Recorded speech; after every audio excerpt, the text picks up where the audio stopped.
ഞാനൊരു കഷ്ണം ഇഞ്ചി വെച്ചിരുന്നല്ലോ, അത് എവിടെ പോയാവോ? ബാലേട്ടനെടുത്തോ? ഓ, ആ ഇഞ്ചി തിന്നുകൊണ്ടാണല്ലോ ഞാൻ കാലത്ത് ഇവിടുന്ന് പോയത്. വഴിയിലൊരാൾ എന്നോട് ചോദിക്കുകയും ചെയ്തു, മുഖം എന്താ ഇഞ്ചി കടിച്ച പോലെ ഇരിക്കുന്നതെന്ന്. അല്ല, മീൻ കൊണ്ടുവന്നില്ലേ?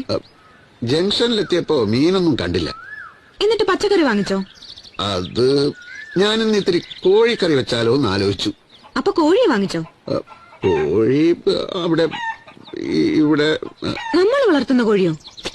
ലോകത്തുള്ള എല്ലാ കോഴികളെയും ആരെങ്കിലും ഒക്കെ വളർത്തുന്നതല്ലേ ദേവി? അത് നടപ്പില്ല. ഈശ്വര, പിള്ളേർ ഉച്ചയ്ക്ക് വിശന്ന് വരുമ്പോ എന്നെടുത്തു കൊടുക്കും.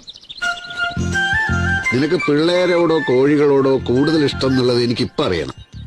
രണ്ടും എനിക്ക് ഒരുപോലെയാ. അപ്പൊ രക്ഷയില്ല. അല്ല, കാലത്ത് ഞാനൊരു കാര്യത്തിന് പോയിട്ട് അതെന്തായി, വായ്പ കിട്ടിയോ ഇല്ലയോ എന്നൊരു വാക്ക് ചോദിക്കാത്തത്?